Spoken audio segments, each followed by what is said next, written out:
ঢাকা থেকে রওনা দিয়েছি 3 দিন হলো। ভাই ভিউটা দেখছেন?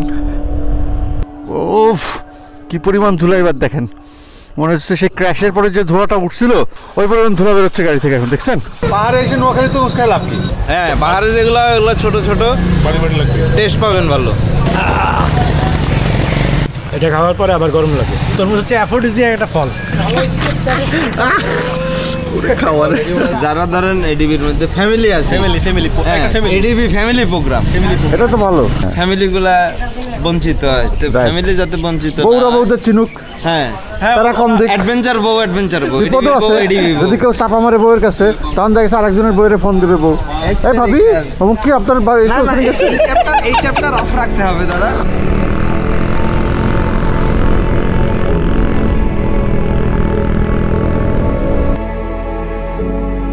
পাহাড়ি রাস্তা মানেই আলাদা কিছু ভাই। এই পাশের ভিউটা দারুণ, দুর্দান্ত একটা ভিউ অবশ্য পাহাড়ের।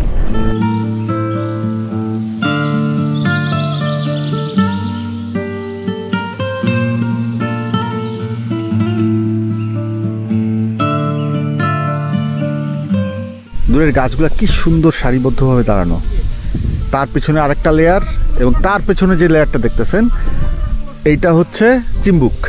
আমার এইসব জায়গায় আসলে অনেক সময় ছবিও তুলতে ইচ্ছা করে না। এই যে চোখ বন্ধ করলে এটা দেখতে পাবো, ওই জিনিসটাই আমার কাছে বাড়ি। আমি আসি পাহাড়ে এই জন্যই।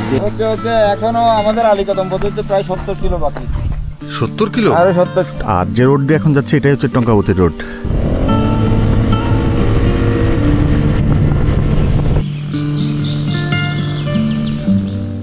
ভাই, রাস্তাটা কেমন? অস্থির অস্থির।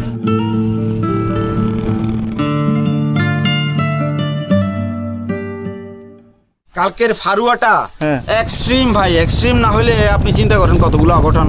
আসলেই বাংলা লাদাখ, আপনি নিজেই ফিল করেন বিষয়টা। আমি আর কি ফিল করি? আমি ভাই কিছুটা পাইছি, আমি কিছুটা ফিল পাইছি। এখনো 40 কিলোমিটার।